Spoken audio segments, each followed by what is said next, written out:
Professor doctor অনুপম সেন উনি পদত্যাগ করেছেন, উনি আর বিসি নেই। ছাত্রদের একাংশের দাবিতে পদত্যাগ করতে বাধ্য হলেন বাংলাদেশের আরও এক বিশ্ববিদ্যালয়ের উপাচার্য।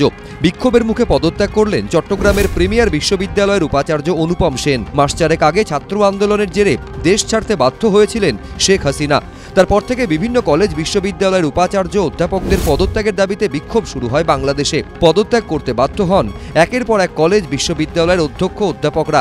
সম্প্রতি আক্রান্ত হন চট্টগ্রাম বিশ্ববিদ্যালয়ের হিন্দু অধ্যাপক। এই আবহেই চট্টগ্রামেরই প্রিমিয়ার বিশ্ববিদ্যালয়ের উপাচার্য অনুপম সেনের পদত্যাগের দাবিতেও শুরু হয় ছাত্র বিক্ষোভ। শুক্রবার নিজের পদত্যাগপত্র রাষ্ট্রপতি মোহাম্মদ শাহাবুদ্দিনের কাছে পাঠিয়ে দিলেন অনুপম সেন। যদিও পদত্যাগপত্রে তিনি বার্ধক্যজনিত কারণের উল্লেখ করেছেন। আর চট্টগ্রাম প্রিমিয়ার বিশ্ববিদ্যালয়ের উপাচার্য সহ পদাধিকারীদের পদত্যাগের খবরে উল্লাসে ফেটে পড়ে বিক্ষোভকারী ছাত্ররা। আমাদের হাতে যে 5 জনের পদত্যাগপত্র এসেছেন, পদত্যাগ করার আগ পর্যন্ত তারা ছিলেন পদের মানুষ, এখন তারা হয়ে গেছেন ব্যক্তি। আমি সেই ব্যক্তিদের নামগুলো একবার করে বলছি এবং তাদের ডেজিগনেশন গুলো বলছি।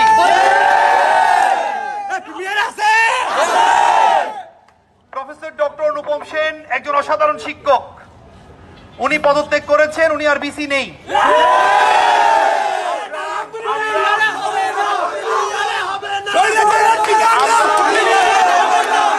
এরপরে যিনি প্রো ভাইস চ্যান্সেলর ছিলেন আমাদের শামীম সুলতানা ম্যাডাম, তিনিও একজন ভালো শিক্ষক। এরপর যিনি আমাদের ট্রেজারার ছিলেন প্রফেসর তৌফিক সাইদ, আমাদের প্রক্টর ছিলেন যিনি আহমেদ রাজীব চৌধুরী স্যার।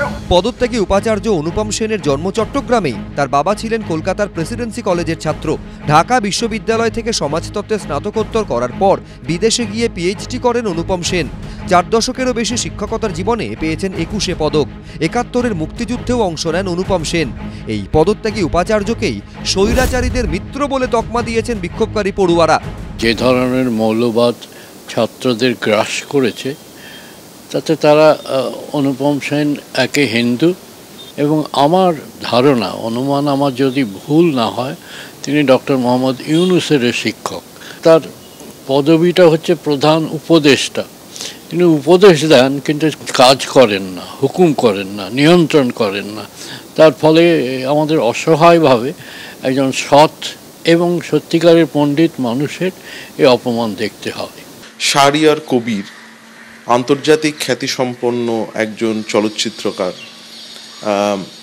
তাকেও বাংলাদেশে জেলে পাঠিয়ে দেওয়া হয়েছে। এমন অনেক মানুষকে সরিয়ে দেওয়া হয়েছে যারা ধর্মে মুসলমান কিন্তু আওয়ামী লীগের ঘনিষ্ঠ বলে পরিচিত বলে তাদেরকে সরিয়ে দেওয়া হয়েছে। আবার এখানে যেটা হচ্ছে, ধর্মে হিন্দু তার সঙ্গে আওয়ামী লীগের ঘনিষ্ঠ বলে ওই যে স্বৈরাচারীর বন্ধু বলে তার উপর চাপ তৈরি করা হচ্ছে। শিক্ষাঙ্গনে যেভাবে বিশৃঙ্খলতা চলছে, এখানে প্রশ্ন উঠছে, বাংলাদেশে আইন শৃঙ্খলা হ্রাস কি সরকারের হাতে আছে নাকি কট্টরপন্থীদের হাতে চলে গেছে? হিন্দোল দে, রুমা পালের রিপোর্ট, এবিপি আনন্দ।